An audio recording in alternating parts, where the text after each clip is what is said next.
तो भगवान की बड़ी कृपा भैया, छत्तीसगढ़ का प्रेम अभूतपूर्व है। छत्तीसगढ़ के स्नेह को कदापि नहीं भूला जा सकता। और सच में महतारी ही है छत्तीसगढ़। यथा नाम तथा गुण।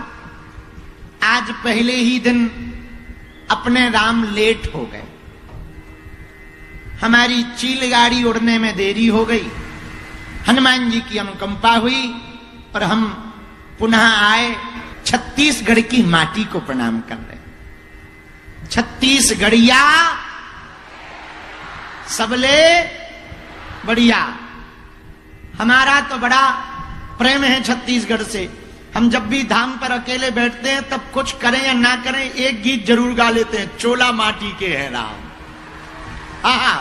हाँ, बड़ा आनंद आता है। बल्कि शुरुआत में हमें आधा समझ में नहीं आया, पर गाने में पूरा आनंद आया। अब पूरा समझ में आने लगा है। तो आने में देरी हो गई। रास्ता में लगभग 20,000 लोग थे 30 किलोमीटर में। कल से हम टाइम पे आ जाएंगे।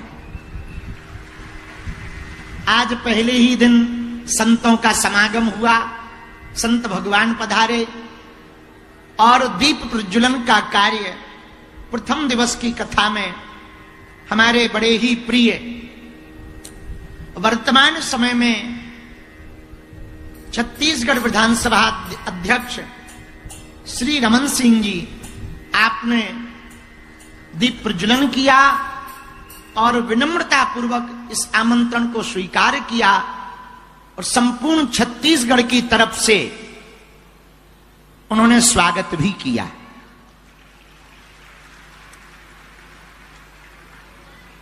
हनुमान जी की बड़ी दया है। पूरे छत्तीसगढ़ के लिए हम बालाजी से प्रार्थना कर रहे हैं, ऐसे ही हनुमान जी की कृपा बनी रहे।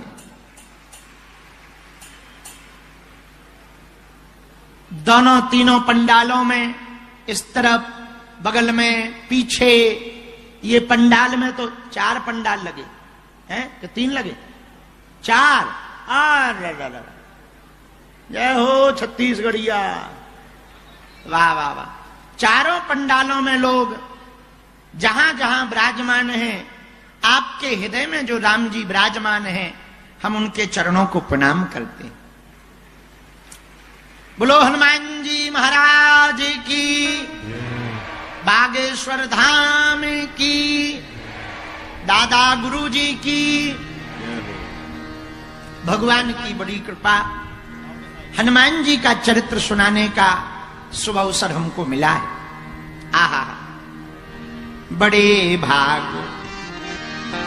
मानस तनु पावा,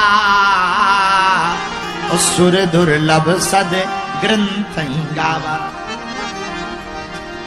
बड़े भाग्य से मनुष्य तन मिलता है भैया। मनुष्य तन मिलना बहुत कठिन है। एक बात बोले, कह दो, बोलो। अरे जोर से तो कहो। सुनो, जिंदगी में आपने जो मनुष्य तन पाया ना, इस पे इतराओ, विचार करो। आप भैंसिया बने होते तो क्या होता? कहीं बंधे होते, हाँ या ना? घोड़ा बने होते, कहीं नच रहे होते किसी की शादी। भगवान ने क्या बनाया? बोलो बोलो बोलो। मनुष्य बनाया, मानव बनाया।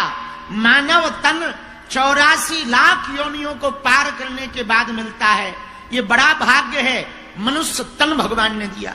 लेकिन ये तो भाग्य ही है, पर दूसरा भाग्य भी सुनो। पहला भाग्य ये हो गया, दूसरा सुनो। पूछो क्या?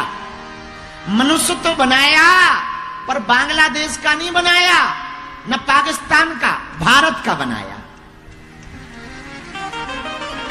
विचार करो, आप पाकिस्तान में होते तो क्या कर रहे होते? बम बना रहे होते। और विचारों के बम भी ऐसे बनते हैं, हमारे यहां ऐसे फटाका बन जाते हैं, गलता ही नहीं है, फूटते नहीं है उनके बम।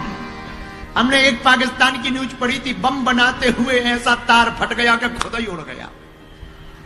हमने कहा इनका तो यही हाल होना। कई लोगों ने उल्टा सीधा चला दिया, उससे कोई फर्क नहीं पड़ता। हमने ये कहा भाई पाकिस्तान में आर्मी के खिलाफ मोर्चा खोल दिया। हमने कहा पाकिस्तान के पास बढ़िया मौका है, घर वापसी कर ले, वापस भारत में मिल जाए। अब बेटा बाप से नहीं मिलेगा तो क्या अंकल से मिलेगा? क्या गलत कहा? तो विचार करो, पहला भाग्य मनुष्य तन बनाया, बोलो हां या ना। पर दूसरा भाग्य क्या? भारत का मनुष्य बनाया। कहां का? बोलो बोलो बोलो। अच्छा विचार करो, चाइना के बने होते, छोटी छोटी सी आंखें, छोटा सा एक फोटो कॉपी जैसा चेहरा। मतलब चाइना वालों को देखकर ये लगता है कि ब्रह्मा जी ने दे फोटो कॉपी पे फोटो कॉपी कर दी। हाँ, एक बार हमने लॉकडाउन में चाइना वालों का चैनल देख लिया, हमारा तो दिमाग ही खराब, समझ ही में नहीं आ रहा था कि पूरी फिल्म में हीरो कौन है। वही विलन लगे, वही हीरो लगे, वही बिटिया को बाप लगे और वैसे ही पड़ोसी लगे। अरे हमका सब एक थे। तब हमें रात को यही समझ में आया कि ब्रह्मा जी ने चाइना वालों को फोटो कॉपी मसक दिया है। अच्छा विचार करो, चाइना के बने होते दे फोटो कॉपी पे फोटो कॉपी, छोटी छोटी आंखें कर रहे होते, चिंग चांग चांग चांग चमा चांग। पर भगवान ने कृपा किया कि पहला भाग्य मनुष्य तन दिया और दूसरा भाग्य क्या? भारत जैसा वतन दिया है। रुको रुको रुको, जल्दी में ताली मत बजाओ, रुको। पहला भाग्य मनुष्य तन, दूसरा भाग्य भारत जैसा वतन और तीसरा भाग्य सनातन जैसा धर्म मिला है। ऐसा सौभाग्य होने के बाद मनुष्य तन पाकर, भारत जैसा वतन पाकर, सनातन जैसा धर्म पाकर यदि आप भगवान की कथा ना सुन पाए भैया, तो उससे बड़ा कोनो उल्लू नहीं है। क्यों? बड़े भाग्य पाइए सत्संगा, बड़े भाग्य से मनुष्य तन भी मिलता और बड़े भाग्य से सत्संग भी मिलता। बोलो सीताराम। सुनो, कथा में सबको आने नहीं मिलता है। ना ना ना, पूछो क्यों? यदि सबका ही बेड़ा पार हो जाएगा तो नरक की दुकान बंद ना हो जाएगी। हाँ, बोले कथा में कौन आता है? बोले सुनो, हा, कथा में जिसको राम जी बुलाते हैं वही आता है। ये बात हम नहीं कह रहे, रामायण में तुलसीदास जी ने लिखा, बिनु सत्संग विवेक ना होई, बिनु सत्संग विवेक ना होई, राम कृपा बिनु सुलभ ना सोई।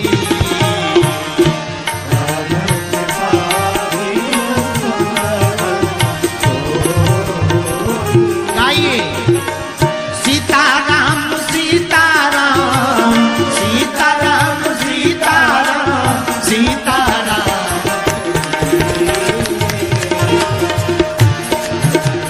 राम राजा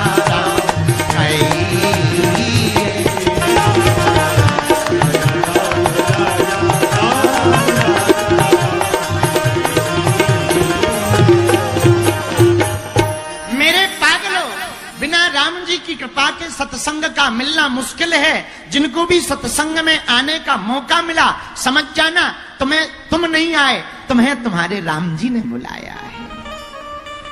सुकृत पुण्य उदय हुए। चौथी बात सुनो, इतना भाग्य तो आपका हो ही गया। अब जो कथा सुन रहे तुम कान खोलकर भैया सुनो। एक साधु थे, महात्मा, नदी के किनारे बैठे थे। एक हमारा चेला है, नाम है चंगीलाल। महात्मा के पास गया, महाराज नदी के किनारे आप कल से बैठे हुए हो, क्या बात है? नदी पार करनी है या साधना कर रहे हो? महात्मा बोले, भैया नदी पार करनी। महाराज पानी बहुत है, नाव ले आए, नाव पर बैठ जाओ, पार हो जाओगे। महात्मा बोले, भैया हम नाव का इंतजार नहीं कर रहे, हम तो इस बात का इंतजार कर रहे कि कब नदी का पूरा पानी बह जाए फिर हम पार हो जाएं। सेठ जी बोले, महाराज। चंगीलाल बोला, गुरु जी नदी का पानी आप कई जन्म ले लो, ये बहुत बड़ी नदी है, कभी पूरा नहीं बहना है।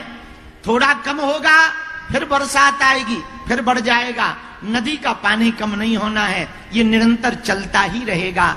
महात्मा बोले, यही तो हम तुम्हें